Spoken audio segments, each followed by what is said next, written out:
Would you invest in this company? In this analysis video, we're going to see whether there's a good business behind the stock, and if so, is now the right time to buy. We're going to look at several metrics that will give us a better understanding of how much money the company is generating relative to its stock price, and that way we can get a clearer picture of the business. Growth. Investing in a growing company is the foremost rationale behind considering a stock investment. The premise is straightforward. When a company's earnings expand, its stock price tends to rise. If you hold shares of stock, you naturally want their value to appreciate. Beyond the influence of FOMO and hype, the key determinant of a stock's trajectory lies in its fundamentals. To assess growth, I focus on a single metric: earnings growth expressed as a percentage. What you're observing here is a forecasted growth comparison between our company, its primary competitor, and the long-term stock performance of the S&P 500. For the upcoming year and the next 5 years. Our objective is for our stock to outperform both benchmarks, succinctly put, when the black bar surpasses the gray and red bars. The closest competitor typically represents the company's most significant rival, often operating within the same industry or sector. We employ the S&P 500 as our primary benchmark throughout this analysis because it serves as the standard reference point and, let's face it, an alternative investment avenue should this venture not yield favorable results.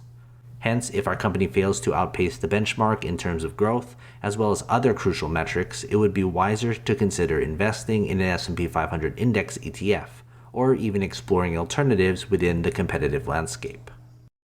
Hype. Hype isn't a quantifiable measure. Rather, it serves as an indicator of expectations. We employ the price-to-earnings ratio, PE ratio, to assess the level of hype surrounding a stock. So why does hype matter?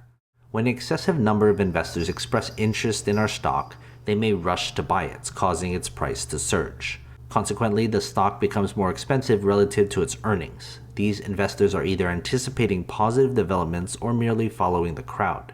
Excessive hype is something we aim to avoid. In this following analysis, you will find the current PE ratio in isolation and in comparison to its closest competitor and the components of the S&P 500 index. Two key aspects require your attention. Firstly, whether the PE ratio exceeds both benchmarks, signaling potential overhype, and secondly, whether the standalone PE ratio is exceptionally high. It's crucial to note that the acceptable PE ratio varies by industry.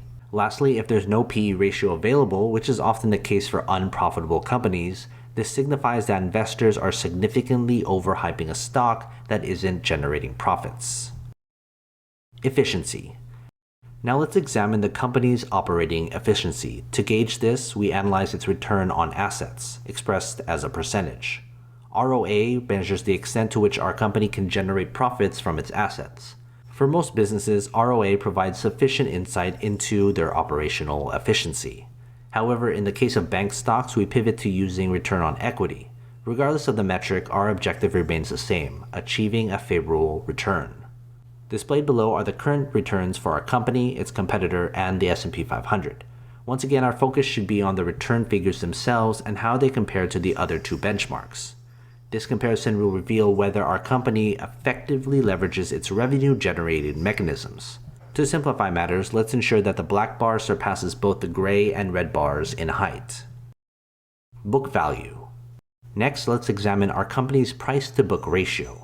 Imagine our company being liquidated today. The resulting amount will represent the company's book value. The price-to-book ratio, in essence, quantifies how the market values our company in relation to its liquidation value. It's calculated by dividing the company's market cap by its book value. An optimal price-to-book ratio is typically below 1, signifying an exceptionally value proposition for investors. However, a ratio under 3 is generally considered favorable. Here you can observe our company's current price-to-book ratio, as well as that of our competitor and the companies comprising the S&P 500. Our goal is to maintain a low price-to-book ratio, ideally below the index's ratio. In this scenario, we aim for our black bar to be shorter than the gray and red bars, indicating a more attractive valuation. Dividend. Now let's examine the company's dividend-related metrics. In front of you, you'll find three key metrics: the current dividend yield, the buyback yield, and the payout ratio. Firstly, when it comes to the two metrics on the left, a higher yield is what we're aiming for. As a shareholder, your desire is to receive substantial returns while holding onto your stock. This essentially defines the essence of an investment.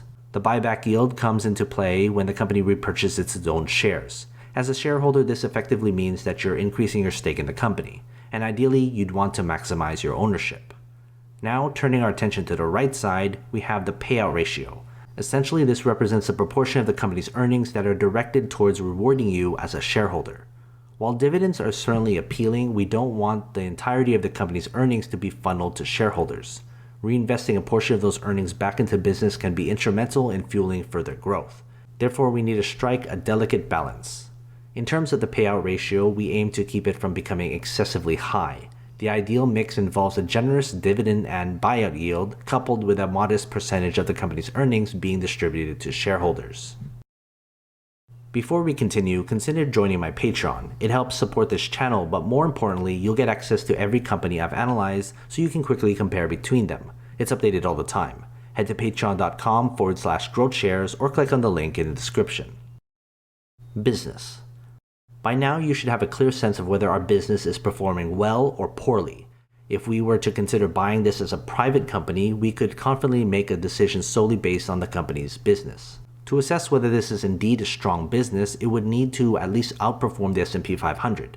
If it clearly does so, we can conclude that we are dealing with a business that is above average in its performance. What you see here is a brief summary of a company's performance compared to our competitor and our benchmark. However, I encourage you to revisit this analysis and determine whether the differences between our company and the benchmark are significant or minor. Nevertheless, your perspective on this company may differ. I've received comments from investors who assumed I held a short position because I gave it a negative assessment, and even from those who believe I had a financial incentive to boost the stock. Regardless of your personal biases, the numbers provide an objective assessment. Interpret them as you see fit. Fair price. So what does this all mean in terms of the stock's price? Here you'll find 4 distinct fair price assessments, one from analysts, another provided by Guru Focus, Morningstar's fair price evaluation, and lastly, my own fair price estimate. By taking an average of these 4 fair price estimates, we can pinpoint where the stock's price stands in relation to the ideal purchase price. The chart in the center of the screen illustrates the percentage by which the fair price exceeds the current market price. Essentially, the higher this percentage, the more undervalued the stock appears to be. Regarding the analyst price, it represents the average fair price consensus reached by a group of Wall Street analysts who closely monitor the stock. In my experience, these analysts tend to be more optimistic in their valuation compared to the other methods. Nevertheless, I've included these 4 distinct price points so that you can make an informed comparison and decide which one you place the most trust in. Performance. Now, what's the purpose of investing if the stock remains stagnant? While it's commendable for a company to possess a strong business model and an undervalued stock price, the dynamics of the stock market can introduce a completely different dimension. Though it's essential to remember that past performance doesn't guarantee future results, it's undeniable that historical trends exert some influence on what lies ahead. What you'll find here is a comparison of our stock's compounded annual growth returns against its industry and S&P 500 across various timelines.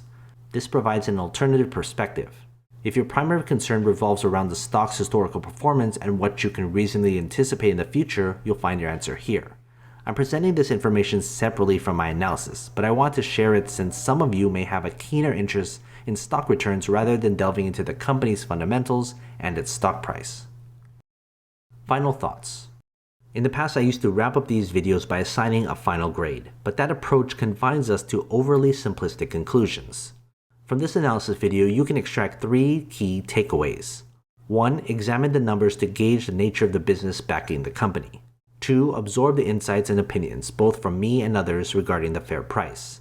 And 3. Alternatively, you can disregard the first 2 points and focus on the stock's historical performance to guide your decision.